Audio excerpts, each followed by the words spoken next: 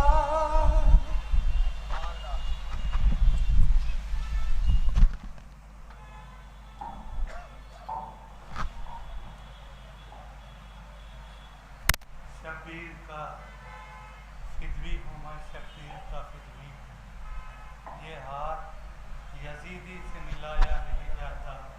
خدا کا شکر ہے یہاں کوئی بھی یزیدی نہیں ہے، سب حسینی ہیں، تو برائے کرم کے بیچ میں خلا کیوں ہے، قریب آ جائیں، صلوات پڑھتے ہوئے آپ حضرات قریب آئیں تھوڑا تھوڑا،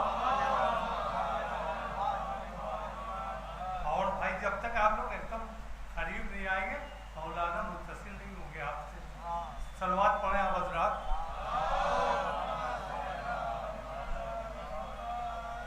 بہت ہی ادب و خلوص کے ساتھ خالد جناب مولانا سید نیسم زیدی صاحب قبلہ سے درخواست کی جا رہی ہے ممبر پہ تشریف لائیں اور مجلس کو خطاب کریں۔ نعرہ صلوات۔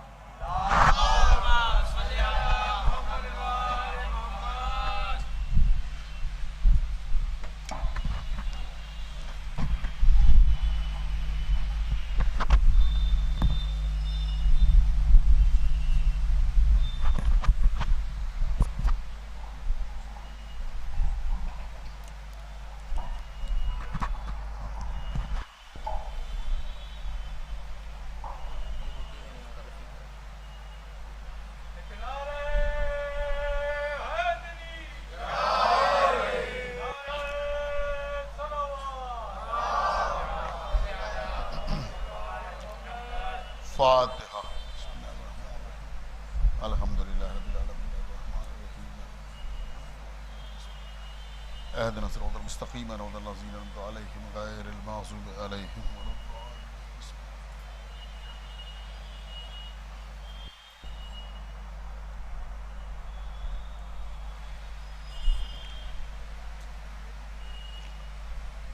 اعوذ باللہ السمیع العلی العظیم من الشیطان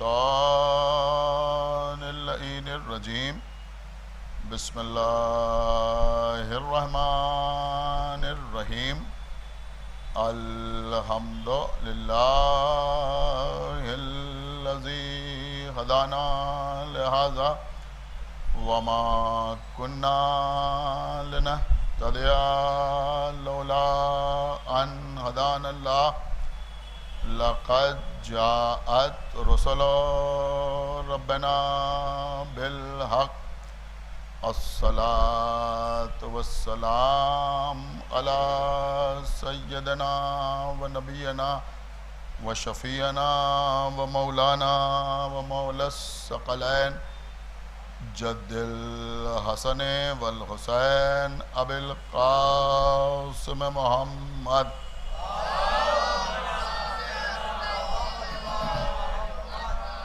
وعلى اہل بیتہ الطیبین الطاہرین المعصومین المظلومین المنتخبین المنتجبین الذین اذهب اللہ عنہم الرجس وطہرہم تطہیرا۔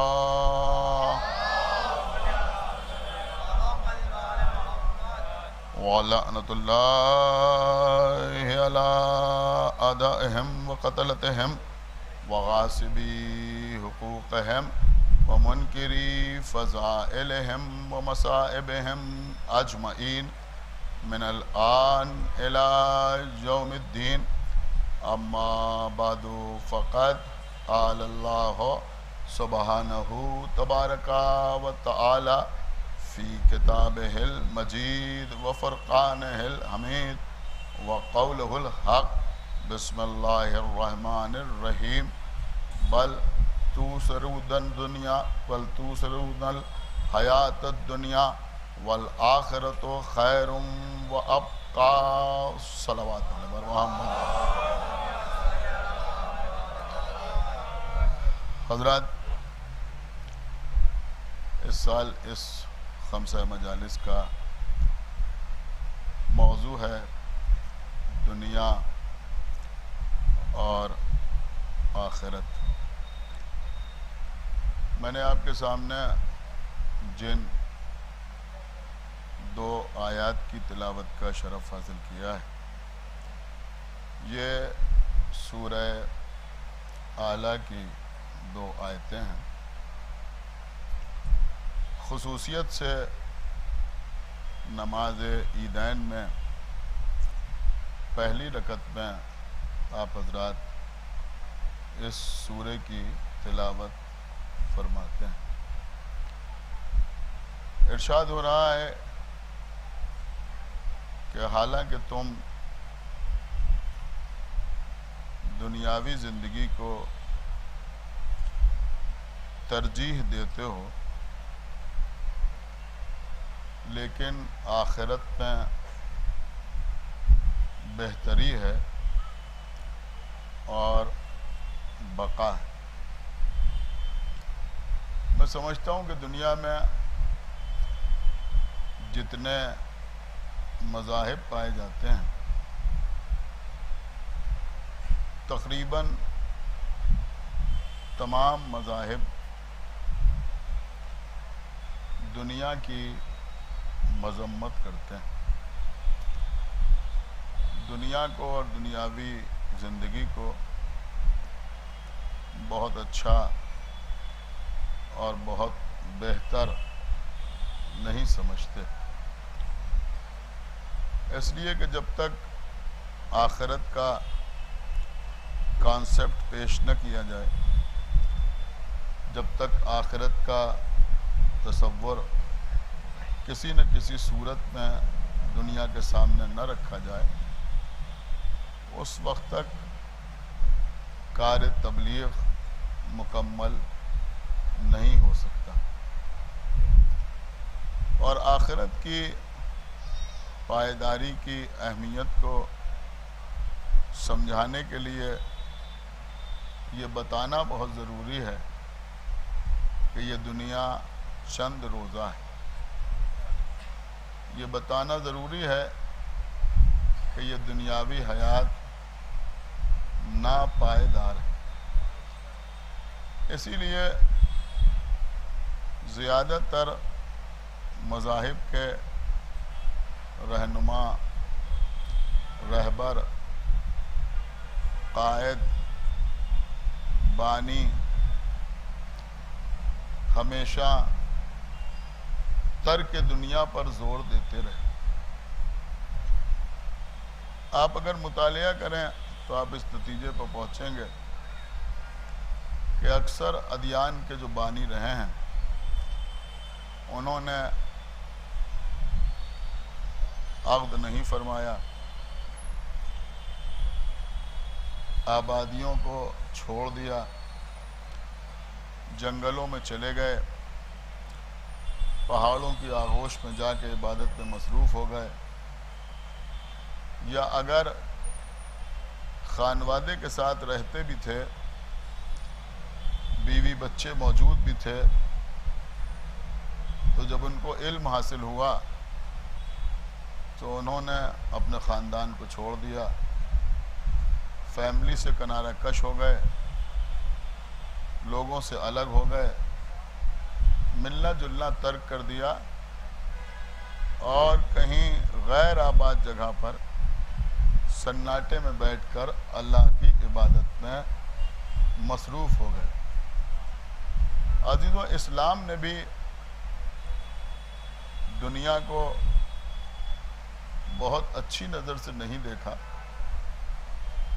اور اس بات کی تنبیہ کی کہ تم دنیا کو پائیدار نہ سمجھو، یہ ہمیشہ کے لیے نہیں ہے، زیادہ دنیا کے حریص نہ بنو، دنیا کی چکا چوند میں نہ کھو جاؤ، اپنی آخرت کو یاد رکھو۔ لیکن اسلام نے یہ درس نہیں دیا کہ تم اپنے خاندان کو چھوڑ دو، فیملی سے الگ ہو جاؤ، شادی نہ کرو، تمہارے بیوی بچے نہ ہوں، پہاڑوں کی گود میں جا کے بیٹھ جاؤ، جنگلوں میں چلے جاؤ۔ تو اس سے معلوم ہوتا ہے کہ اسلام ایک پریکٹیکل مذہب ہے۔ ایک صلوات پڑھیں بر محمد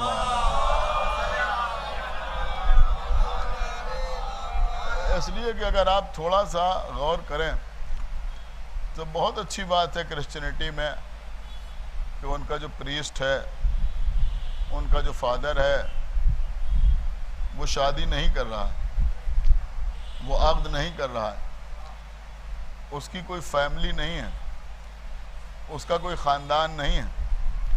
سننے میں بہت اچھا لگتا ہے کہ وہ دین کی خدمت کر رہا ہے، لیکن آپ تصور کریں کہ اگر سارے کے سارے کرسچین، اگر سارے کے سارے عیسائی، اگر سارے کے سارے نصرانی اسی اصول پر چلنے لگیں تو کتنے دن چلیں گے؟ ایک صلوات پڑھیں بر محمد و آل محمد۔ سننے میں تو بہت اچھا لگتا ہے کہ بھائی جو دھرم گرو ہیں انہوں نے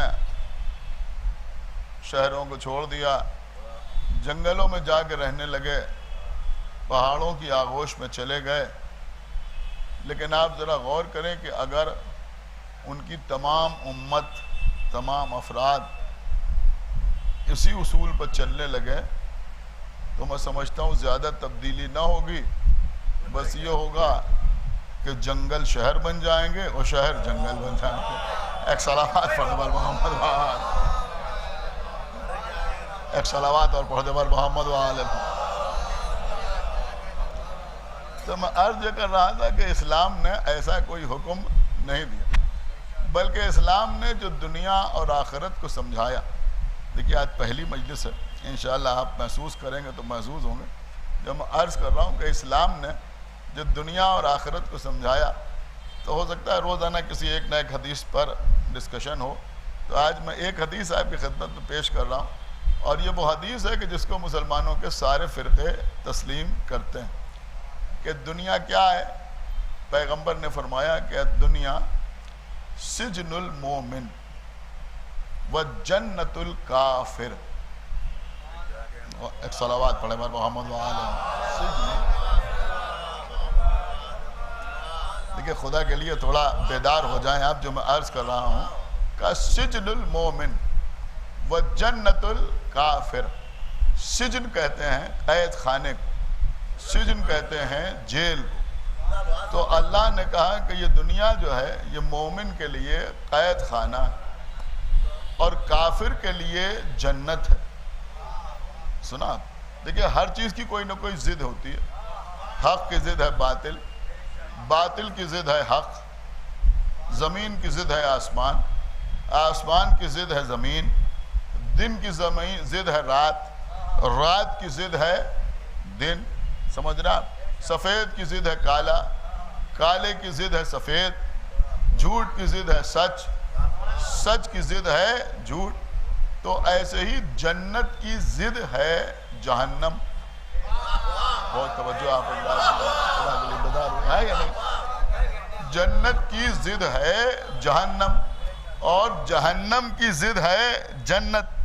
تو جب پیغمبر یہ فرما رہے ہیں کہ یہ دنیا کافر کے لیے جنت ہے، تو پھر کہنا تو یہ چاہیے کہ مومن کے لیے جہنم ہے۔ ایک صلوات پڑھیں بر محمد و آل۔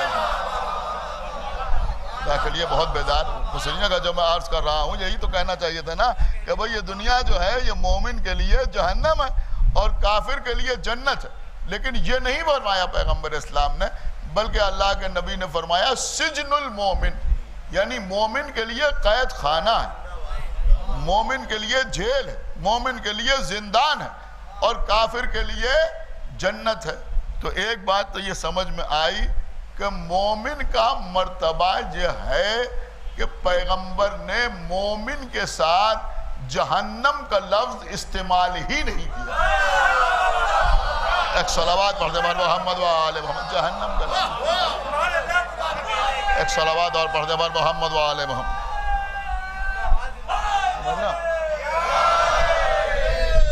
جہنم کا لفظ استعمال نہیں کیا، بلکہ فرمایا کہ سجن المومن. سجن کا مطلب کیا ہوا؟ سجن کا مطلب ہوا قید خانہ، زندان. تو دنیا جو ہے وہ مومن کے لیے زندان ہے، قید خانہ ہے.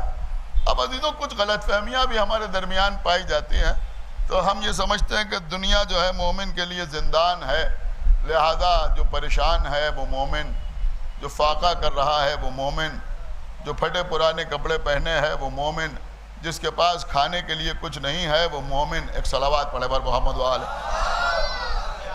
میری بات سمجھئے، جس کے پاس رہنے کے لیے گھر نہیں ہے وہ مومن، جس کے پاس سواری نہیں ہے وہ مومن، جو بے چارہ ہے وہ مومن. ایک صلوات پڑھے بر محمد و آل. جو بے چارہ ہے وہ مومن. اچھا، اس سے انکار بھی نہیں، اس سے انکار بھی نہیں. اکثر آپ کو مومنین ایسے ملیں گے کہ جو مفلوق الحال ہیں، جن کے پاس پہننے کے لیے لباس نہیں ہے، جن کے پاس کھانے کے لیے سمجھ رہا رزق مہیا نہیں ہے، جن کے پاس رہنے کے لیے مکان نہیں ہے، جو نہایت پریشانی کے عالم میں آپ کو نظر آئیں گے. لیکن یہ مومن کی پہچان نہیں ہے، یہ مومن کی ڈیفینیشن نہیں ہے. میری بات سمجھو جو میں آپ کی خدمت میں عرض کر رہا ہوں، یہ مومن کی ڈیفینیشن یہ نہیں ہے. یہ میں اس لیے آپ کی خدمت میں عرض کر رہا ہوں کہ ٹھیک ہے، مومن غریب بھی ہے، مومن پریشان حال بھی ہے، مومن مظلوم بھی ہے، لیکن اس کا مطلب یہ نہیں ہے کہ اگر کسی کے پاس مال ہے تو وہ مومن نہیں ہے. ایک صلوات پڑھ دے بر محمد و آل. یہ ضروری نہیں. آپ میری بات سمجھیں، کسی کے پاس مال ہے تو وہ مومن نہیں ہے، کوئی دولت مند ہے تو وہ مومن نہیں ہے، کسی کے پاس اچھا خاصا گھر ہے تو وہ مومن نہیں ہے، کسی کے پاس وسائل ہیں تو وہ مومن نہیں ہے. انتہا یہ ہے کہ کسی کے پاس حکومت ہے تو وہ مومن کیسے؟ ایک صلوات پڑھے بر محمد و آل محمد. ایسا نہیں. میری بات سمجھا؟ اس لیے کہ اگر ایسا ہوتا کہ جس کے پاس حکومت ہے وہ مومن نہیں ہے تو اللہ سلیمان کو حکومت نہ عطا کرتا. ایک بابا تو بلند صلوات پڑھے بر محمد و آل محمد. دیکھیں چونکہ یہاں پر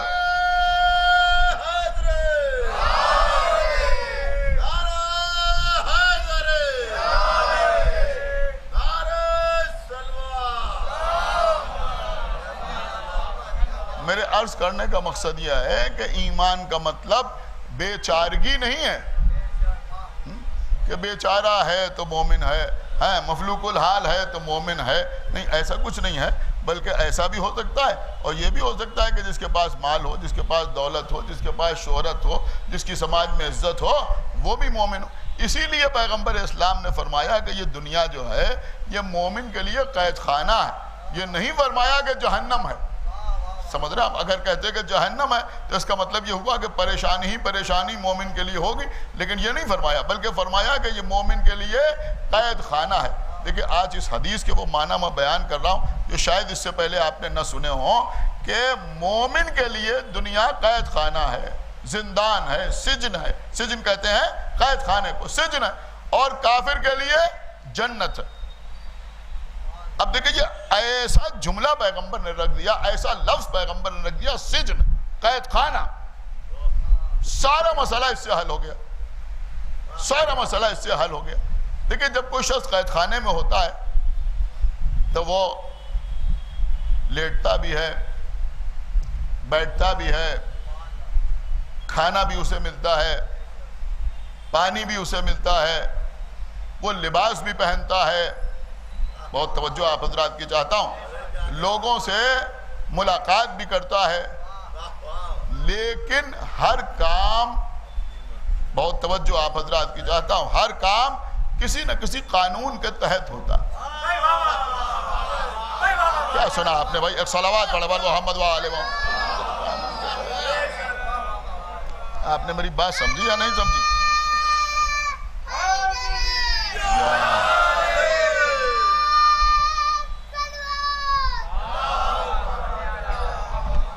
ہر کام جو ہے وہ کسی نہ کسی قانون کے تحت ہوتا ہے. اس کا مطلب یہ ہوا کہ جب کوئی قید خانے میں ہوتا ہے تو اس کے اوپر بہت سی پابندیاں ہوتی ہیں. میری بات سمجھے، اس کے اوپر بہت سی پابندیاں ہوتی ہیں. تمہیں اس وقت اٹھنا ہے، اس وقت تمہیں ناشتہ ملے گا، بہت توجہ، اس وقت تمہیں کھانا ملے گا، یہ تمہیں کھانا ہے، آج یہ کھانا ہے، کل تمہیں یہ کھانا ہے، اس وقت تمہیں بیرک کے اندر چلے جانا ہے. خدا کے لیے بیدار ہو. یہ ہے اس وقت تمہیں باہر آنا ہے. ایک صلوات اور پڑھتے بر محمد وآلہ محمد. بھئی آپ ماشاءاللہ شرفا بیٹھے ہوئے ہیں، لیکن کیونکہ 20 سال عزاداری بند رہی ہے لہٰذا سجن کے جو معاملات ہیں ان سے شرفا بھی واقف ہے نا. ایک صلوات پڑھے بر محمد وآلہ محمد.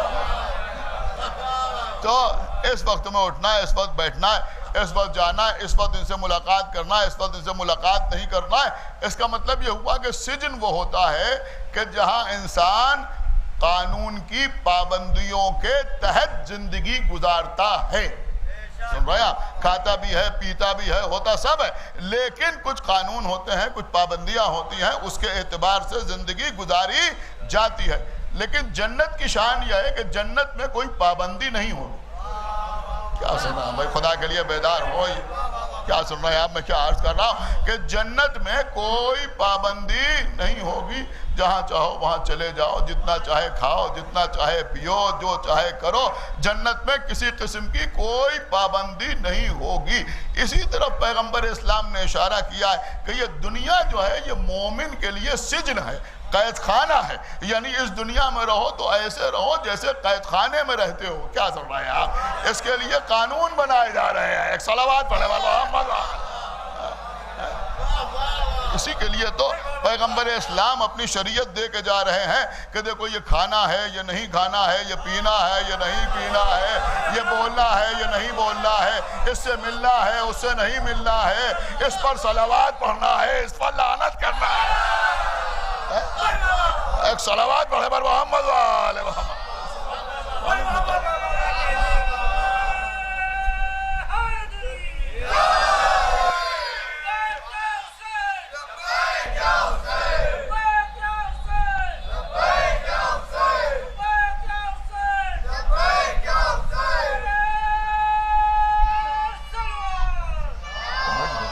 مانگ لیں گے، اس سے مانگ، وہ سب کام ہم خود کر لیں گے. ایک صلوات پڑھے بر محمد وآلہ محمد. ایک باواد والا صلوات پڑھے بر محمد وآلہ محمد. تو آپ نے غور فرمایا کہ ساری شریعت ہے، حرام و حلال کے مسائل ہیں، جائز و جائز ناجائز کی باتیں ہیں کہ بھئی یہ کھانا ہے، یہ نہیں کھانا ہے، یہ پینا ہے، یہ نہیں پینا ہے، یہاں اٹھنا ہے، یہاں بیٹھنا ہے، اس وقت سو کے اٹھنا ہے، اس وقت سو جانا ہے. ہر چیز کے بارے میں تو احکامات موجود ہیں نا. تو اس کا مطلب یہ ہوا کہ اسلام یہ چاہتا ہے کہ تم دنیا میں ایسے رہو جیسے قید خانے میں رہتے ہو. کیا سن رہے ہیں آپ؟ کافر کے لیے آزادی ہے، کوئی قانون نہیں ہے، کوئی شریعت نہیں ہے، کوئی حرام نہیں ہے، کچھ حلال نہیں ہے. جو چیز دل چاہے وہ کھا لے، جو چاہے وہ پی لے، جہاں چاہے وہ چلا جائے، جو رقم چاہے وہ حاصل کر لے، جیسے چاہے ویسے حاصل کر لے. ایک صلوات پڑھتے بر محمد وآلہ محمد. کوئی پابندی نہیں. تو جو پابندیاں ہیں وہ کس کے لیے ہیں؟ کہ وہ پابندیاں مومنین کے لیے ہیں. اس لیے کہ مومنین کے لیے یہ دنیا جو ہے وہ قید خانہ ہے. اچھا، اب ایک اور خاص بات انشاءاللہ اس کو بھی آپ محسوس کریں گے کہ دیکھیں قبلہ، مومن کے لیے دنیا قید خانہ ہے. مومن کے لیے دنیا قید خانہ ہے. قید خانے میں، جیل میں، سجن میں، زندان میں جو قیدی ہوتا ہے وہ کھانا بھی کھا رہا ہے، پانی بھی پی رہا ہے، بلکہ بغیر محنت کے سب کچھ مل رہا ہے. بہت توجہ ہے. لیکن اس کا مزاج کیا ہوتا ہے، اس کی طبیعت کیا ہوتی ہے، اس کا دل کیا کہتا ہے کہ کسی طرح جلد از جلد اس قید سے آزاد ہو جاؤں. کیا سنا ہے؟ تو خدا کے لیے بیدار ہوئیے. آپ نے غور ہی نہیں کیا میں کیا عرض کر گیا. وہ چاہتا ہے کہ میں کسی کی طرح سے اس قید سے آزاد ہو جاؤں, باہر نکل جاؤں, باہر نکل جاؤں. لیکن جو لوگ جنت پہ رہیں گے وہ کبھی نہ چاہیں گے کہ ہم جنت سے نکل جائیں. سنا آپ نے, وہ کبھی نہ چاہیں گے کہ ہم جنت سے نکل جائیں, وہ چاہیں گے کہ ہم ہمیشہ جنت میں رہیں. تو بس یہی فرق ہے مومن میں اور کافر میں, کہ یہ دنیا مومن کے لیے قید خانہ ہے, وہ قید خانے میں ہے, چاہتا ہے جلد از جلد اس قید خانے سے باہر نکل جائیں, اس لیے کہ اگر یہ نہ چاہے تو شہادت کی تمنا ہی کیوں کرے. ایک باواد بلند صلوات پڑھے بر محمد و آل محمد. شہادت کی ایک صلوات اور پڑھتے بر محمد و آل محمد. وہ چاہتا ہے کہ ہم جلد از جلد یہاں سے باہر نکل جائیں. لیکن کافر جو ہے وہ جنت پہ ہمیشہ رہنا چاہتا ہے, وہ چاہتا ہے کہ ہم ہمیشہ یہیں رہیں. تو دنیا اس کے لیے جنت ہے, تو وہ چاہتا ہے کہ ہم ہمیشہ اسی دنیا میں رہیں, اس لیے کہ جو کچھ ہے وہ ہمارے لیے یہی ہے, وہاں تو کچھ ہے ہی نہیں, تو ہمیشہ یہیں رہیں تو بہتر ہے. اب ابھی تو میں آپ کی خدمت میں عرض کروں کہ اسی لیے اسلام میں رہبانیت کی کوئی گنجائش نہیں, کوئی گنجائش رہبانیت کی نہیں. مشہور و معروف واقعہ ہے جس کو آپ نہ معلوم کتنی بار علماء سے, خطبہ سے, ذاکرین سے سن چکے ہوں گے, کہ مولا علی نے جب ان کے ہاتھ پر بیعت ہوئی اور مولا متقیان نے کوفے کو دارالحکومت بنایا اور مولا علی کوفے پہنچے اور مسجد میں نماز پڑھانے کے لیے پہنچے, تو جا کے دیکھا کہ کچھ لوگ پہلے سے مسجد میں بیٹھے ہوئے ہیں. تو میرے مولا نے فرمایا یہ کون لوگ ہیں جو یہاں بیٹھے ہوئے ہیں؟ تو لوگوں نے کہا یا علی یہ اللہ والے ہیں.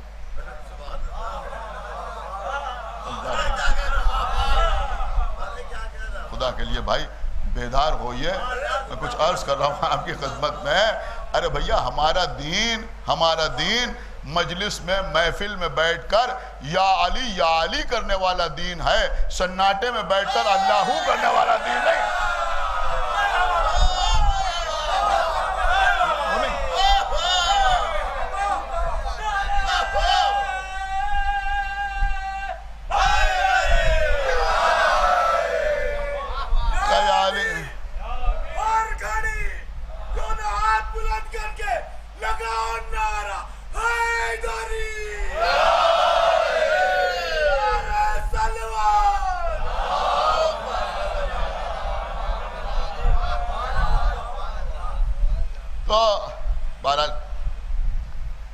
ہمارے جیسے ذاکرین کے لیے کوئی بہت آسان سا موضوع نہیں ہے دنیا اور آخرت, لیکن انشاءاللہ ہم اپنے رنگی میں پڑھیں گے. ایک صلوات اور پڑھیں بر محمد و آل محمد. دنیا بھی ہمارے رنگ میں اور آخرت بھی ہمارے رنگ میں. ایک صلوات پڑھیں بر محمد و آل محمد. پوری توجہ کے ساتھ آپ سماعت فرمائیں. تو کہا یا علی اللہ والے. کہا اللہ والے کا مطلب کیا؟ کہا یہ ہر وقت مسجد میں بیٹھے رہتے ہیں, آپ نماز پڑھا کے چلے جائیں گے یہ بیٹھے رہیں گے, آپ ظہر کے وقت آئیں گے یہ پھر بیٹھے ہوں گے, عصر کی نماز پڑھا کے آپ جائیں گے یہ بیٹھے رہیں گے, مغرب کے وقت آئیں گے پھر یہ بیٹھے ہوں گے, یہ کہیں نہیں جاتے. کہ پھر کھانا کیسے کھاتے ہیں؟ کھانا کیسے کھاتے ہیں؟ تو کہا یا علی یہ اللہ والے, ان کو کام وام کرنے کی ضرورت تھوڑی ہے. کہ پھر کہ شہر کے لوگوں کو جب خیال آتا ہے تو ان کے لیے کھانا لے کے آ جاتے ہیں, یہ کھا لیتے ہیں. تو کہا اگر کوئی نہ لائے کھانا تو؟ کہ اگر کوئی نہ لائے تو یہ بھوکے رہ جاتے ہیں, فاقہ کر لیتے ہیں, صبر کر لیتے ہیں. لوگ تو سمجھے تھے کہ مولا علی کہیں گے ان کو جلدی قریب بلاؤ, گلے سے لگائیں گے, کہیں گے ہر مسلمان کو بالکل ایسے ہی ہونا چاہیے جیسے یہ. دیکھیں اس مسجد میں جو مجلس ہوتی ہے اس کو غیر بھی سنتا ہے, لہذا میں عرض کرنا چاہتا ہوں کہ حقیقت میں اسلامی تصور ہے کیا دنیا اور آخرت کے سلسلے میں. مولا علی نے فرمایا ان کو فوراً باہر نکالو, باہر نکالو مسجد سے. کس کو باہر نکالو؟ اللہ والے لوگوں کے کہنے کے مطابق جو دن بھر مسجد میں, رات بھر مسجد میں, کہ ان کو باہر نکالو. کہ علی باہر کیوں نکالیں؟ کہ اس لیے ان کو باہر نکالو کہ ان سے بہتر شہر کے کتے ہیں جو اپنا رزق تلاش کرنے کی کوشش کرتے ہیں. ایک بابا تو بلند صلوات پڑھے پر محمد و آل محمد.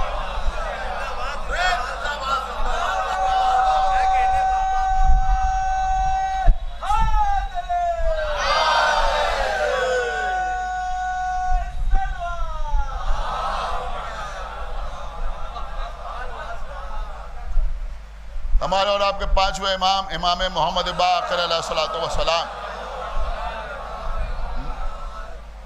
اپنے گھر سے جا رہے ہیں باغ میں مزدوری کرنے کے لیے. سرکار باقر العلوم جا رہے ہیں باغ میں مزدوری کرنے کے لیے. ایک شخص سامنے آیا اور بعض کتابوں میں لکھا ہے کہ اسی سے صوفیت کا آغاز ہوا, اسی شخص سے. اور اس نے آپ کے پانچویں امام کو دیکھا اور دیکھنے کے بعد اس نے ایک طنز کیا کہ بنی ہاشم کے بوڑھے بھی معاذ اللہ کسب دنیا کے لیے مرے جا رہے ہیں. جیسے ہی اس نے یہ جملہ کہا, یہاں جو میرے بچے بیٹھے ہوئے, جو نوجوان بیٹھے ہوئے, میری بات سنیں, جو ماشاءاللہ محنت کرتے ہیں رزق حاصل کرنے کے لیے, اپنے امام کا یہ جملہ سن لیں. میں سمجھ رہا ہوں کہ ابھی تک میں نے جو کچھ آپ کی خدمت میں عرض کیا ہے سب سے بہتر جملہ یہی ہے جو اب آپ کی خدمت میں پیش کر رہا ہوں, اس لیے کہ امام کا جملہ ہے. جیسے ہی اس نے کہا کہ کسب دنیا کے لیے, یعنی دنیا حاصل کرنے کے لیے اپنے گھر سے باہر نکلنا ہے, تو امام نے فرمایا کہ یہ کسب دنیا نہیں ہے, یہ کسب معاش ہے. سنا آپ نے یا نہیں غور فرمایا؟ اس کا مطلب یہ ہوا کہ دنیا حاصل کرنے کی کوشش کرنا اور ہے اور روزی روٹی حاصل کرنے کی کوشش کرنا اور ہے. فرمایا یہ کسب معاش ہے جس کے لیے میں باہر نکل رہا ہوں. اور اس کے بعد سنیں آپ کے پانچویں امام نے کیا ارشاد فرمایا. آپ کے امام نے ارشاد فرمایا کہ اگر میں اسی عالم میں یعنی کسب معاش میں یعنی معاش حاصل کرنے کی کوشش میں اس دنیا سے چلا جاؤں تو میں شہید راہ حق کہلاؤں.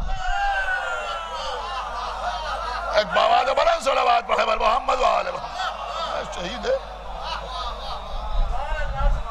ایک صلوات اور پڑھ دے بر محمد و آل محمد.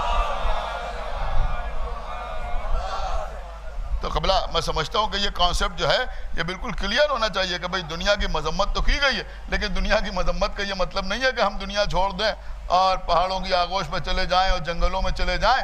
اسلام ہم کو اس کا حکم نہیں دیتا, بلکہ اسلام اس کا حکم دیتا ہے کہ ہم دنیا میں جو زندگی گزاریں وہ اسلامی قوانین کے تحت گزاریں اور اسی دنیا کو آخرت کے لیے توشہ قرار دیں. بڑا قیمتی جملہ میں آپ کی خدمت میں عرض کر گیا, لیکن آپ نے غور نہیں کیا. اسی دنیا کو آخرت کے لیے توشہ قرار دیں, یعنی اپنی آخرت کو سنوارنے کے لیے اسی دنیا میں ہم کوشش کریں, اسی دنیا میں ہم کوشش کریں. اور یہ بات آپ اپنے ذہن میں رکھیں کہ دنیا میں اگر انسان نے اپنے عقیدے اور اپنے عمل کو سنبھال کے رکھا تبھی اس کی آخرت بخیر ہوگی, ورنہ یہ سمجھ لیجئے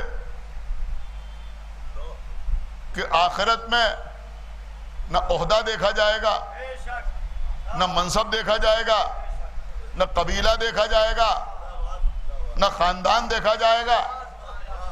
ہم ہوں یا آپ ہوں, جو بھی قبر میں جائے گا تو منکر نکیر آ کے اس سے سب سے پہلے جو سوال کریں گے وہ عقیدے سے متعلق سوال ہوں گے. سن رہے ہیں کہ نہیں سن رہے؟ عقیدے سے متعلق سوال ہوں گے. اس کا مطلب یہ ہوا کہ پہلا پیپر جو ہوگا وہ عقیدے کا ہوگا. یہ بات آپ اپنے ذہن میں رکھیں کہ تیرا اللہ کون ہے, تیرا رب کون ہے, تیرا رسول کون ہے, تیری کتاب کیا ہے, تیرا دین کیا ہے, تیرا امام کون ہے. دیکھیں اب یہاں پر ایک بات اور میں آپ کی خدمت میں عرض کر دوں کہ ان سوالات کے جوابات جو دیے جائیں گے تو ان کا تعلق بھی ایمان سے ہوگا, علم سے نہیں ہوگا. میں بہت بڑی بات آپ کی خدمت میں عرض کر گیا, اللہ جانے آپ نے محسوس کیا یا نہیں کیا, ان کا تعلق علم سے نہیں ہوگا. میں کہا بھئی یہ تو عالم تھے, یہ تو عربی جانتے تھے, انہوں نے تو صرف و نحو پر کتابیں لکھی تھی. آپ سمجھ رہے ہیں, ہوں گے فلاں جگہ کے, ہوں گے ادھر کے, لیکن تھے تو پڑھے لکھے آدمی اور سوال بھی عربی میں ہوں گے تو یہ تو جواب ضرور دیں گے. لیکن میں بڑی قیمتی بات آپ کی خدمت میں عرض کر رہا ہوں کہ پوچھا جایا ہے کہ تیرا نبی کون ہے؟ آپ مجھے سوچ سمجھ کے بتائیے کہ کیا قبر میں جانے کے بعد ابو جہل نے اس کا صحیح جواب دیا ہوگا؟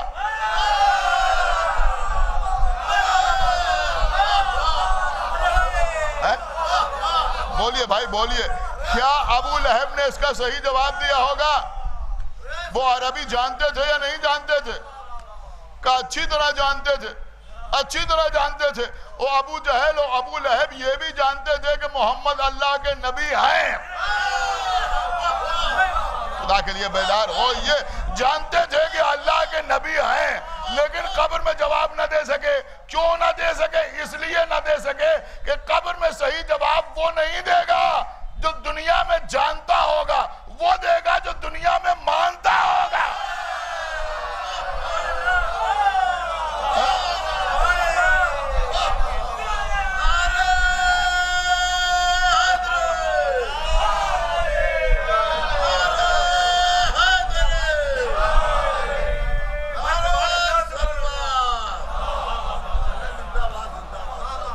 وہاں ہر جاننے والا نہیں بولے گا۔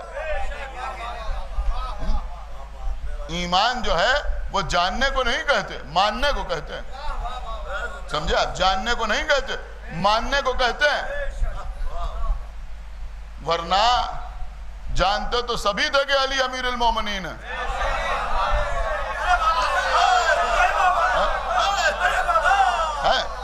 جانتے تو سبھی تھے کہ علی امام المتقین ہے۔ جانتے تو سبھی تھے کہ رسول اللہ نے غدیر میں علی کا اعلان کر دیا ہے۔ جانتے تو سب تھے، لیکن اس کے باوجود مقابلے پہ آ رہے ہیں، اس کے بعد جنگ کرنے کے لیے آ رہے ہیں، اس کے بعد علی کا حق غصب کیے لے رہے ہیں۔ بس حضرت خدا آپ کو سلامت رکھے۔ اتنی دور دور سے آتے ہیں آپ یہاں مجلس پہ شرکت کرنے کے لیے۔ کافی آج تاخیر بھی ہوگی، کل کوشش ہوگی کہ جلدی مجلس شروع ہو جائے۔ بس میں اپنی بات کو تمام کر رہا ہوں۔ دیکھیے، یہ صرف اور صرف مولا علی کے شیعہ ہیں جو دنیا اور آخرت میں کامیاب ہیں۔ انشاءاللہ پھر کسی دن تفصیل سے اس موضوع پر آپ سے گفتگو ہوگی، لیکن آپ اگر غور کریں تو یہ دنیا ہمارے لیے سجن نہیں، قید خانہ نہیں، اس وقت مقتل بنی ہوئی ہے۔ مقتل بنی ہوئی۔ بڑی قیمتی بات میں نے آپ کی خدمت میں عرض کر دی، یہ دنیا مقتل بنی ہوئی ہے، مقتل۔ عزیزوں، میں اس وقت بالکل کھل کے آپ کی خدمت میں عرض کروں کہ ہم اس مسجد سے، اس منبر سے یہ بات کھل کے کہنا چاہتے ہیں کہ ہم اللہ کا شکر ادا کرتے ہیں کہ اس ملک میں کوئی مسلم حکمران نہیں ہے۔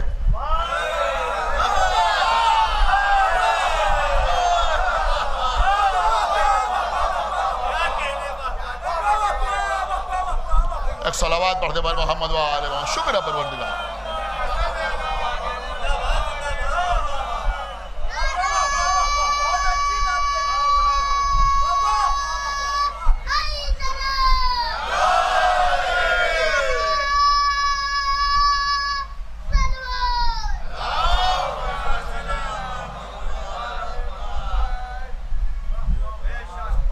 سمجھ رہے ہیں آپ سوشل میڈیا پہ خبریں دیکھ رہے ہیں کیا ہو رہا ہے، افغانستان میں کیا ہو رہا ہے، سعودی عربیہ میں کیا ہو رہا ہے ہمارے ساتھ، بحرین میں کیا ہو رہا ہے، یمن میں کیا ہو رہا ہے، پاکستان میں کیا ہو رہا ہے۔ پارا چنار میں لوگ ذبح کیے جا رہے ہیں۔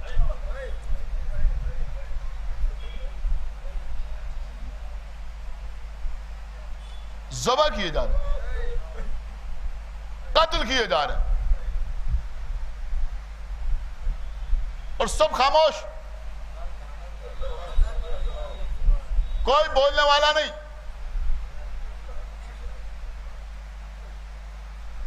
جن کو ہر جگہ مظلوم نظر آتے ہیں ان کو پارا چنار کے مظلوم نظر نہیں آتے۔ پاکستان میں کسی شخص نے اپنے اونٹ کا ایک پیر کاٹ دیا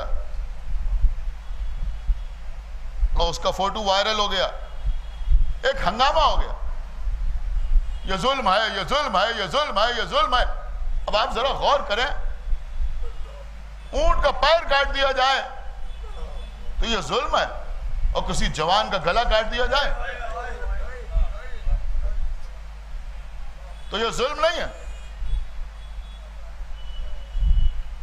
لیکن آپ ایسے نہ سنیے، آپ سمجھیے کہ یہ ذہنیت کہاں سے کہاں جا رہی ہے، یہ ذہنیت کہاں سے کہاں جا رہی ہے۔ اب جملہ عرض کر رہا ہوں، یہ اونٹ کی کٹی ہوئی ٹانگ دیکھ کے پریشان ہو گئے، اب سمجھ لیجئے کس ماں کے بچے ہیں۔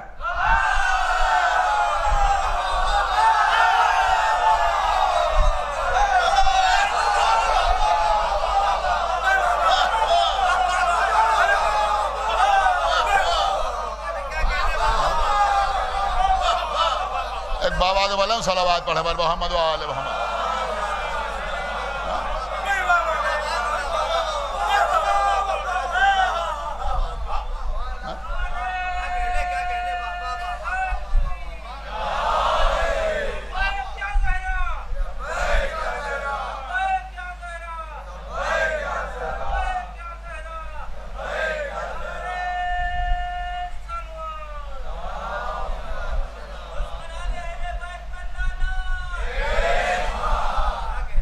سنیے قبلہ، جنگ جمل ہو رہی ہے،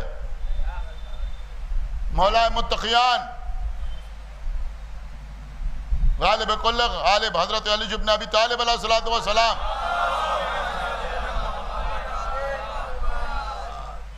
ایک طرف مرد میدان خیبر، جملہ آپ کے حوالے ہے، ایک طرف مرد میدان خیبر، اور اس مرد میدان خیبر کے ساتھ مومنین، اور توجہ، اس کے ساتھ مومنین، اور دوسری طرف ناری، اور ناری کے ساتھ سارے ناری۔ ایک صلوات پڑھے بر محمد و آل محمد۔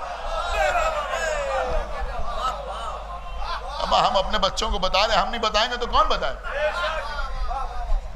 کون بتائے؟ غور کیجئے آپ، بھئی لوگ پریشان ہوتے ہیں، ان کا صاحب یہ شیعہ زلزلہ نکالتے ہیں، امام حسین کے گھوڑے کی شبیہ نکالتے ہیں، اما کسی جلوس میں تم بھی اونٹ لے کے آ جاؤ۔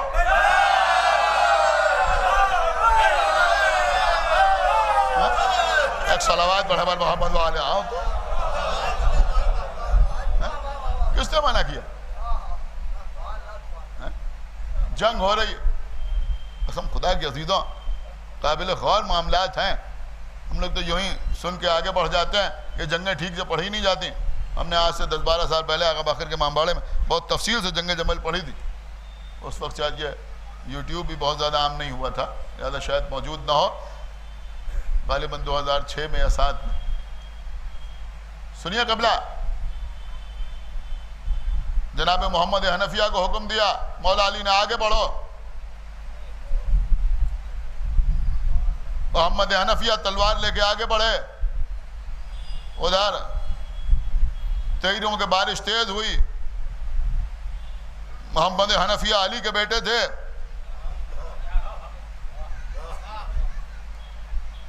ڈرے نہیں اور آگے بڑھے، تیروں کی بارش اور تیز ہوئی، یا اور آگے بڑھے، ادھر سے اور زور پیدا ہوا،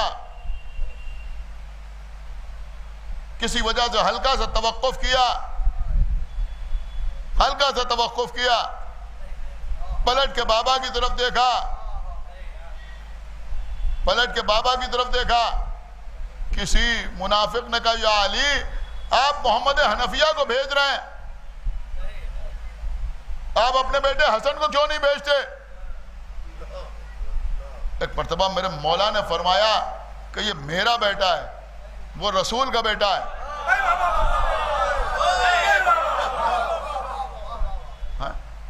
وہ رسول کا بیٹا ہے، بس اتنا سننا تھا، کہ امام حسن علیہ السلام نے تلوار کو بے نیام کیا، آگے بڑھے، محمد کے سینے پہ ہاتھ رکھا کہ میرے بھائی تم رکو، چھوٹا بھائی رکا، امام حسن آگے بڑھے، آگے بڑھ کے ناکے کا ایک پیر کاٹا۔ سنیے قبلہ سنیے، بڑی قیمتی بات عرض کر رہا ہوں، ایک پیر کاٹا۔ اگر امام حسن چاہتے تو ایک وار میں چاروں پیر کاٹ دیتے، چاروں پیر کاٹ دیتے، لیکن نہیں، ایک پیر کاٹا۔ وہ اونٹ 3 پیروں پر کھڑا رہا، سن رہے ہیں، 3 پیروں پر کھڑا رہا۔ امام حسن نے دوسرا پیر قلم کیا، دیکھیں 3 پیروں پر کھڑا ہوا اونٹ تو آپ نے دیکھا ہوگا، لیکن اب وہ 2 پیروں پر کھڑا ہو گیا۔ غور کر رہے ہیں آپ، انہوں نے ایک اور پیر کاٹا، اب وہ 1 پیر پر کھڑا ہو گیا۔ غور کیا آپ، 1 پیر پر کھڑا ہو گیا۔ کچھ لوگوں نے آگے بڑھ کے کہا یا علی یہ کیسا اونٹ ہے جو 1 پیر پر کھڑا ہوا ہے، 1 پیر پر کھڑا ہوا ہے۔ ایک مرتبہ مولا علی نے فرمایا یہ اونٹ نہیں ہے، یہ شیطان ہے۔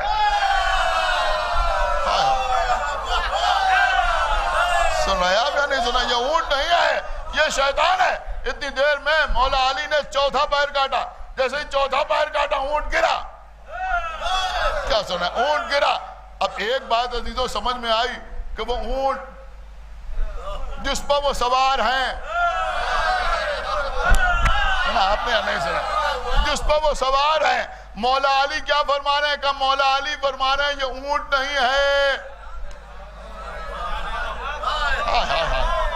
یہ اونٹ نہیں ہے، یہ شیطان ہے۔ ارے بھئیہ وہ اولاد ہی کیا جو باپ سے آگے نہ بڑھ جائے؟ سنا آپ نے؟ وہ اولاد ہی کیا کہ جو باپ سے آگے نہ بڑھ جائے؟ ارے باپ کہہ رہا ہے مجھ پر شیطان سوار ہو جاتا ہے، بیٹی خود شیطان۔ ایک صلوات بر محمد و آل محمد۔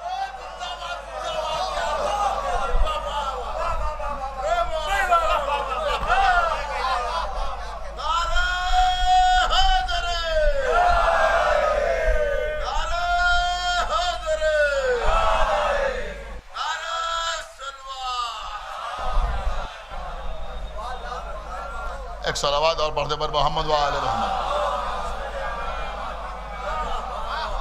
لیکن ہماری جان قربان ہمارے مولا کی شرافت کے اوپر، اپنے دشمن کو بھی گرفتار کرنے کے لیے بھیجا تو کسی غیر کو نہیں بھیجا، کسی نامحرم کو نہیں بھیجا۔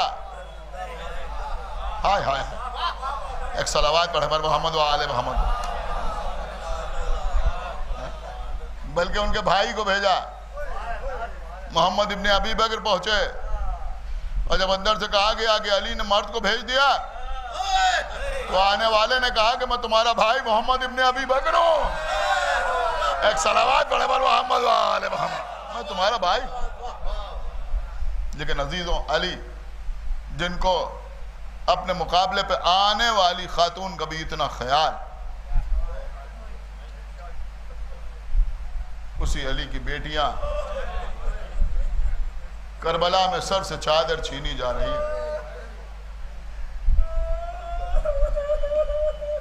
ہاتھوں میں رسیاں باندھی جا رہی ہیں، بے کجاوا ناکوں پر سوار کر کے دیار بدیار پھرایا جا رہا ہے۔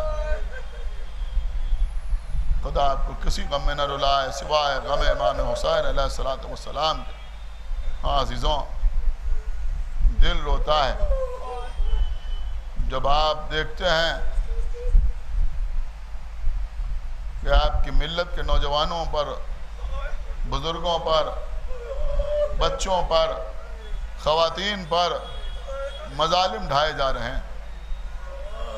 آپ کو نہیں معلوم کہ ان کا نام کیا ہے، ان کی قوم کیا ہے، ان کا قبیلہ کیا ہے، لیکن ایک رشتہ ہے، ولایت کا رشتہ،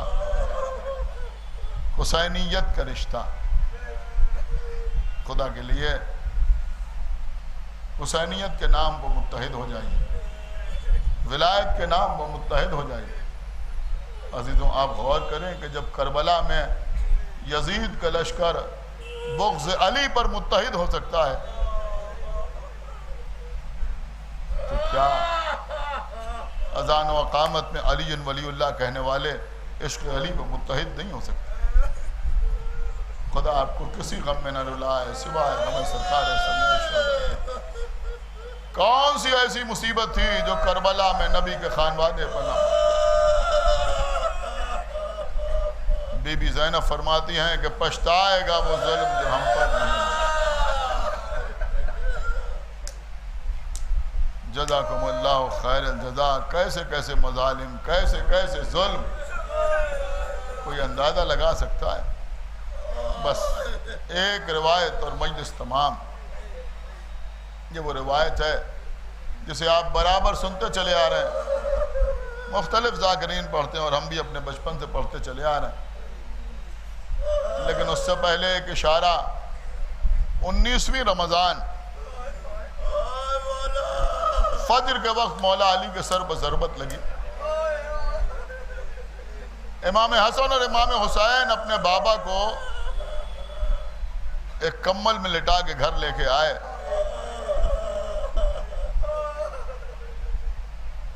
جب اول وقت ظہر آیا تو امام حسن کے کانوں میں آواز آئی کہ علی کی بیٹیاں چیخ مار کر رو رہی ہیں۔ امام حسن اندر پہنچے، بیویوں سے پوچھا کہ یہ تم چیخ مار کے کیوں رو رہی؟ تو بیویوں نے کہا کہ ہم اس لیے رو رہے ہیں کہ بی بی زینب رو رہی ہیں۔ امام حسن بی بی زینب کے پاس آئے، آنے کے بعد کہا کہ زینب یہ اتنی بلند آواز سے آپ نے گریہ کیوں کیا؟ آپ کو معلوم ہے بی بی نے کیا جواب دیا؟ بی بی جواب دیتی ہے کہ آج زندگی میں میں نے پہلی مرتبہ اپنے بابا کو بیٹھ کے نماز پڑھتے دیکھا۔ اللہ اکبر۔ عزیزوں، یہ کوفہ ہے جہاں زینب نے ایک علی کو بیٹھ کے نماز پڑھتے دیکھا تو زینب چیخ مار کر روئیں، لیکن یہ دمشق کا قید خانہ ہے جہاں ایک علی نے زینب کو بیٹھ کے نماز پڑھتے دیکھا تو آواز دی، پھوپھی اماں آج تک میں نے آپ کو بیٹھ کے نماز پڑھتے نہیں دیکھا تھا، یہ آج آپ بیٹھ کے نماز کیوں پڑھ رہی ہیں؟ کہا بیٹا سید سجاد، کھانا اتنی کم مقدار میں قید خانے میں آتا ہے کہ پورا نہیں پڑتا، میں اپنے حصے کا کھانا بچوں کو کھلا دیتی ہوں، خود فاقے کرتی رہتی ہوں، ذوق بڑھتا جاتا ہے۔ اے بیٹا آپ کھڑے ہو کہ نماز نہیں پڑھی جاتی۔ جزاک اللہ، آپ کی آوازیں بلند ہو گئیں، بس مجلس تمام ہو رہی ہے۔ ایک شخص قید خانے کے قریب سے گزر رہا تھا، اس نے یہ گفتگو سنی، آگے بڑھا تو دیکھا کہ ایک بزرگ بی بی اپنے سر پر ایک خان رکھے ہوئے کہیں چلی جا رہی۔ اس نے آگے بڑھ کے پوچھا ہے بی بی اس خان میں کیا ہے، کہاں جا رہی؟ اس نے کہا اس پہ کھانا ہے، طعام ہے۔ کہاں لے جا رہی؟ کہا لے جا رہی یتیموں اور اسیروں میں تقسیم کرنے کے لیے۔ اس نے کہا اللہ تمہیں بڑا اجر عطا کرے گا اگر تم یہ کھانا لے کے سامنے والے قید خانے میں چلی جاؤ، اس لیے کہ جیسے قیدی وہاں ہیں ویسے قیدی کہیں اور نہیں ہوں۔ اللہ اللہ، روایت تو اپنی جگہ ہے، میں سمجھتا ہوں رونے کے لیے یہی کافی ہے کہ اہل بیت کے لیے کھانے کی سفارش کی جا رہی ہے۔ جن کے در پر فرشتے آتے ہیں نا، مسکین بن کے، یتیم بن کے، اسیر بن کے روٹیاں لینے کے لیے، اسی خانوادے کے لیے، اسی خاندان کے لیے کھانے کی سفارش کی جا رہی ہے۔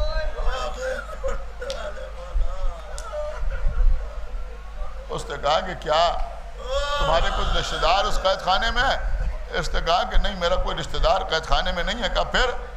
کہا ابھی میں قید خانے کے قریب سے گزرا تو میں نے کچھ گفتگو سنی قیدیوں کی، وہ کچھ باتیں کر رہے تھے، اس سے کچھ بڑی سمجھ میں آیا۔ کہ کیا سمجھ میں آیا؟ کہ پہلی بات تو یہ سمجھ میں آئی کہ اس قید خانے میں جو قیدی ہیں وہ ترک و دیلم کے قیدی نہیں ہیں، بلکہ سب کے سب مسلمان،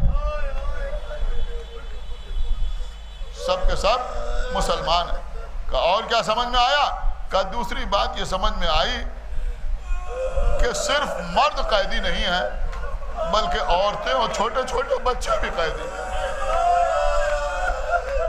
اور پھر کہتا ہے ایک بات اور سمجھ میں آئی کہ یہ سب کے سب نمازی ہیں۔ اور ایک بات تو یہ بھی سمجھ میں آئی کہ انہیں ٹھیک سے کھانا پانی دیا نہیں جاتا، یہ بھوکے رہتے ہیں، پیاسے رہتے ہیں۔ اس نے کہا بہتر ہے، پھر اگر انہوں نے کھانا کھا لیا تو بہت بہتر ہے۔ وہ خان لے کے آئی، داروغہ زندان سے اجازت مانگی، بڑی مشکل سے اجازت ملی، اندر داخل ہوئی، جا کے دیکھا کہ عجیب قیدی ہیں، کچھ بیویاں ہیں جن کے سروں پر چادریں نہیں ہیں، ہاتھوں میں رسیوں کے نشان ہیں، ہر بیوی عبادت الہی میں مصروف ہے۔ دیکھا ایک بیمار ہے جو لوہے میں جکڑا ہوا ہے، لیکن پیشانی کو سجدہ خالق میں رکھے ہوئے، اور کہہ رہا پروردگار تیرا شکر ہے کہ تو نے عبادت کے لیے یہ گوشہ تنہائی عطا کیا۔ جزاک اللہ۔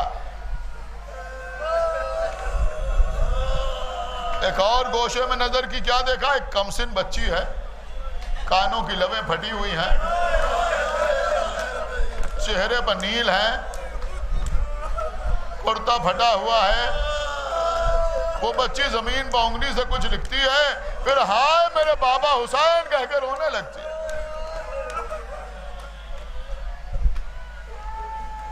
اس کی سمجھ میں نہیں آیا کسی سے کیا کہے، لیکن جب جناب زینب کی نماز تمام ہوئی تو بی بی خود متوجہ ہوئی، بتا کیوں آئی، کس لیے آئی؟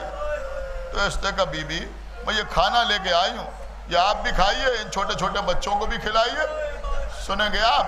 بس جناب زینب نے ایک مرتبہ سر اٹھایا اور ایک جملہ فرمایا، تڑپ گئی ہے بی بی۔ آپ کو معلوم ہے وہ جملہ کیا تھا؟ اس نے کہا پروردگار اب ہم پر یہ وقت پڑ گیا۔ بس جیسے ہی یہ کہا ویسے ہی یہ بی بی کہتی ہے بی بی آپ کو کچھ غلط فہمی ہو گئی ہے، اے بی بی یہ صدقہ نہیں ہے۔ کہا پھر کیا ہے؟ کہا بی بی یہ نذر ہے۔ کہا کس چیز کی نذر ہے؟ کہا بی بی سنیے، جب میں کمسن تھی، بچی تھی، تو ایک بار میں بہت زیادہ بیمار ہو گئی، میرا بابا مجھے لے کر تمام اطباء کے پاس گیا، تمام حکیموں کے پاس گیا، لیکن میں اچھی نہ ہو پائی، میرا مرض بڑھتا گیا جیسے جیسے علاج ہوتا گیا۔ اے بی بی پھر میں ایک زندہ لاش کی طرح تھی، نہ دیکھ سکتی تھی، نہ بول سکتی تھی، نہ سن سکتی تھی۔ کسی نے میرے بابا سے کہا کہ تم اپنی بیٹی کو لے کے مدینے چلے جاؤ، اگر پیغمبر اسلام نے ایک بار نگاہ رحمت سے تمہاری بیٹی کو دیکھ لیا اور دعا کر دی تو اسے اللہ ضرور صحت عطا کرے گا۔ میرا بابا مجھے لے کے مدینے پہنچا، پیغمبر کی خدمت میں پہنچا، پیغمبر تشریف فرما تھے، میرے باپ نے مجھے لے جا کر پیغمبر کے قدموں میں لٹا دیا، سامنے دو زانو ہو کر بیٹھا، ہاتھوں کو جوڑا، کہا اے اللہ کے رسول یہ میری زندگی ہے، یہ میری زندگی کا سرمایہ ہے، اس کے علاوہ میری کوئی اور اولاد نہیں ہے، اگر یہ مر گئی تو میں بھی مر جاؤں گا، آپ اس کے لیے دعا کر دیجئے۔ تو پیغمبر اسلام خاموش رہے۔ میرے باپ نے سمجھا کہ شاید یہاں سے بھی جواب مل گیا، لیکن کچھ دیر میرا بابا بیٹھا رہا احترام رسالت میں، یہاں تک کہ وہ دروازہ کھلا جو بی بی زہرا کے گھر کا دروازہ تھا، اور میرے مولا حسین جو اس وقت بہت کمسن تھے اس دروازے سے برآمد ہوئے، اپنے نانا کے قریب آئے، رسول نے لب و رخسار کو چوما، حسین کو اپنے زانو پر بٹھایا، پیشانی پر پیار کیا، کہا میرے لال اس بچی کی صحت کے لیے دعا کر دو۔ بس حسین نے ننھے ننھے ہاتھ اٹھائے، کہا پروردگار تجھے میرے نانا کی رسالت کا واسطہ، تجھے میرے بابا کی ولایت کا واسطہ، تجھے میرے بھیا حسن کی سیادت کا واسطہ، آخر میں عجب جملہ فرمایا تجھے میری شہادت کا واسطہ، اس بچی کو صحت عطا کر دے۔ بس اللہ نے اسی وقت مجھے صحت عطا کی، کوئی بیماری مجھے نہ رہی، میرا باپ خوشی خوشی مجھے لے کے واپس آ گیا۔ اے بی بی جب سے میں نے ہوش سنبھالا تو پھر میں نے سمجھا یہ زندگی حسین کا صدقہ ہے، یہ زندگی حسین کا عطیہ ہے، لہذا ہر شب جمعہ اپنے ہاتھوں سے پاک و پاکیزہ کھانا تیار کرتی ہوں اور لے جا کر یتیموں اور اسیروں کے درمیان تقسیم کرتی ہوں اور اسے کہتی ہوں کہ اس کھانے کو کھاؤ، لیکن دیکھو ہرگز میرے لیے کوئی دعا نہ کرنا۔ تو وہ کہتے ہیں پھر کس کے لیے دعا کریں؟ تو میں کہتی ہوں کہ میرے حسین کے لیے دعا کرو، اللہ میرے حسین کو سلامت رکھے۔ اے بی بی آپ بھی یہ کھانا کھائیں، ان بچوں کو بھی یہ کھانا کھلائیں اور میرے آقا حسین کی سلامتی کی دعا کریں۔ بی بی زینب نے فرمایا اے بی بی آج تو تم نے یہ نذر کی ہے، آئندہ اس طرح طرح کا اہتمام نہ کرنا. یہ کہتی ہے بی بی آپ کون ہیں؟ کہا رہے جس حسین کے لیے تو نے نظر کی ہے میں اسی کی بہن زینب ہوں. گھبرا گئی، رونے لگی. کہتی ہے بی بی آپ کے کھانے میں کیسے؟ کہا رہے بی بی وہ حسین جس نے تجھے صحت عطا کی تھی وہ کربلا کے میدان میں 3 دن کا بھوکا پیاسا بسے گردن سے دبا کر ڈالا گیا.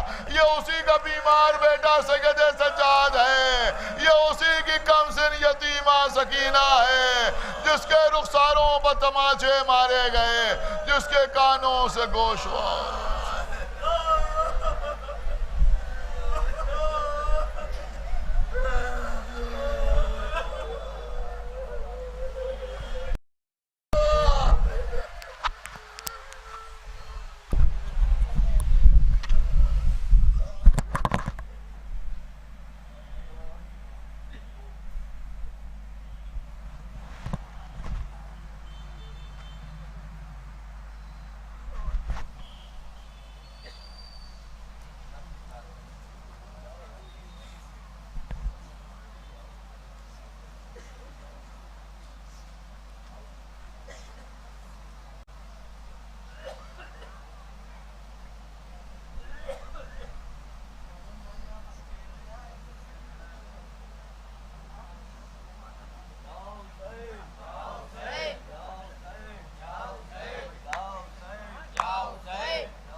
ہے تو ہمیں علما دے دے، اپنی چادر کا سائبہ دے دے، تیری قدرت میں کیا نہیں بی بی، تو جسے چاہے دو جہاں دے دے.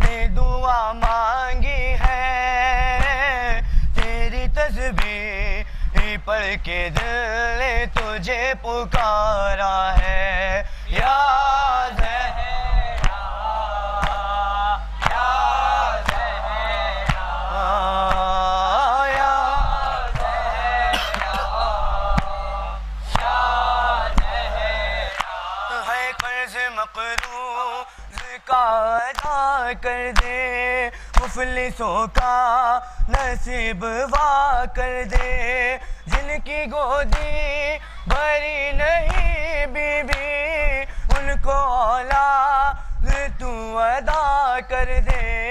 یا زہرا یا زہرا زہرا یا زہرا ہے فرش مجلس پہ اور مصلی پہ، ہے جواں کہہ رہا ہے رو رو کر ہم رہے نہ رہے مگر بی بی کا قیامت رہے غم سرور یا زہرا یا زہرا یا زہرا یا زہرا اے میری بیوی اے میری بیوی تیرے بچوں کا غم مناتے ہیں اپنی اولاد سے کہیں بڑھ کے غم یہ پیارا ہے یا زہرا یا زہرا زہرا زہرا یا زہرا ان شہیدوں کا یہ مقدر ہے صاحبان کا تیری چادر ہے ان کے سینوں پہ اے میری بیوی داغ ماتم نشان حیدر ہے یا زہرا یا زہرا یا زہرا یا زہرا اے میری بیوی اے میری بیوی خلد میں شہید جب جائے تیری آواز آئے آنے دو یہ ہمارا ہے یا زہرا یا زہرا یا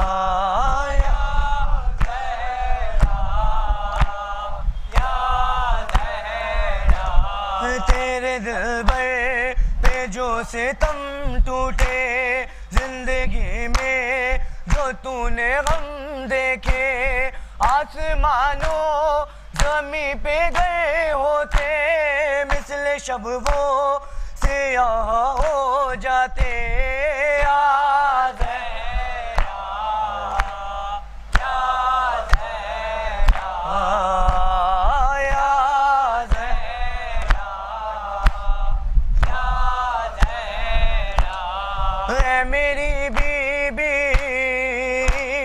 اے میری بیوی دیکھ کے تیری مصیبت کو سارے عالم کا دل مصائب سے پارا پارا ہے یا زہرا یا زہرا زہرا یا زہرا یا زہرا تجھ کو امت نے یوں ستایا ہے مرگ محسن پہ بھی رلایا ہے تجھ کو بابا کے بعد امت نے آئے دربار میں بلایا ہے یا زہرا یا زہرا یا زہرا یا زہرا اے میری بیوی اے میری بیوی کتنے صدمے اٹھائے ہیں تو نے جیتے جی تجھ کو میری شہزادی غم نے مارا ہے یا زہرا یا زہرا یا زہرا یا زہرا ہے یہی مذہب دی کی دعا تیرے بچوں کا غم رہے آباد تیرے بچوں کا غم رہے زندہ ساتھ عرفان کے رہے جاری تیرے صدقے میں کاروان ازا یا زہرا یا زہرا یا زہرا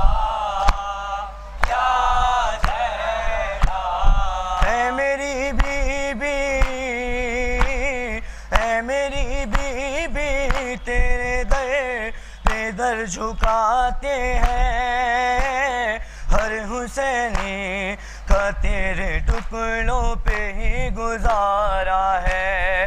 یا